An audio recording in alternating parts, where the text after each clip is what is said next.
তো বন্ধুরা দেখুন, আমার কাছে একটা Realme 5 ফোন আছে, যেই ফোনের মধ্যে আমি ইএমসিটিকে ওপেন করে দিয়েছি বোর্ড থেকে।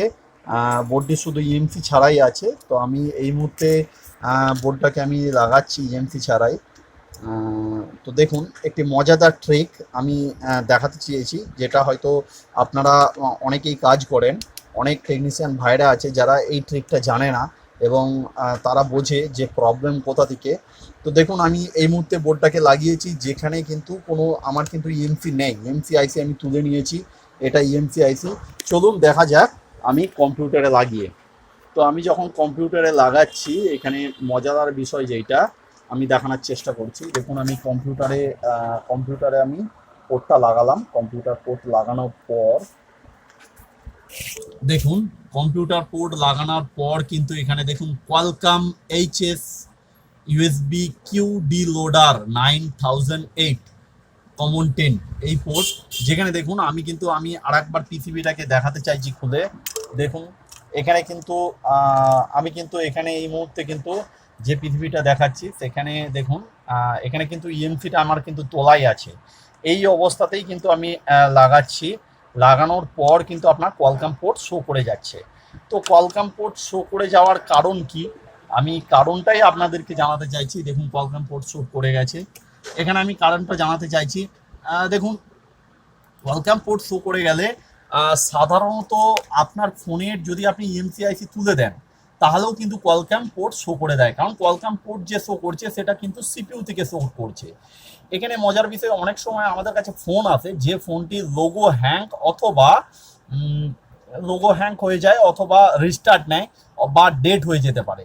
তো সেই ক্ষেত্রে আপনাদেরকে একটা মজাদার ট্রিক দেখাচ্ছি। দেখুন, এই ইএমসির পাশে একটি রেজিস্টার আছে, যেই রেজিস্টারের ভ্যালু সাধারণত 10K থেকে 58K পর্যন্ত হতে পারে।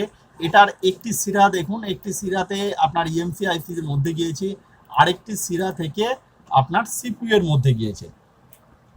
দেখুন, সিপিইউ লাইনের মধ্যে গিয়েছে। তো এই যে পিনটি আছে, এই পিনের যে রেজিস্ট্যান্স আছে, এই রেজিস্ট্যান্সটি যদি কোনো কারণে ওপেন হয়ে গিয়ে থাকে, অথবা এর ভ্যালু যদি ড্রপ হয়ে গিয়ে থাকে, তাহলে কিন্তু এখানে 1.8 ভোল্ট পাওয়া যাবে না। আর এই 1.8 ভোল্ট যদি না পাওয়া যায়, সেই ক্ষেত্রে সিপিইউ কি করবে, আপনার কোয়ালকম পোর্ট শো করিয়ে দেবে। আপনার ফোন ডেড হতে পারে, এই ক্ষেত্রে আপনার ফোন লোগোতে স্ট্যাক হয়ে যেতে পারে, অথবা অটো রিস্টার্ট নিতে পারে।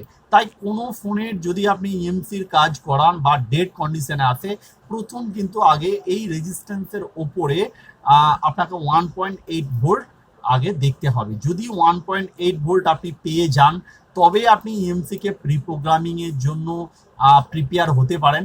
আর যদি 1.8 ভোল্ট না পান, তাহলে বন্ধুরা আপনাকে ইএমসি রিপ্রোগ্রামিং করতে হবে না। আপনি এখানে 1.8 ভোল্ট কোন লাইন থেকে শর্ট হয়ে যাওয়ার ফলে এই লাইনটি ড্রপ করছে, এটা জেনে নিন। আর এখানে 1.8 ভোল্ট এনে দিন, তাহলেই কিন্তু আপনার ফোন লোগো হ্যাং থেকে রিকভারি হয়ে যাবে।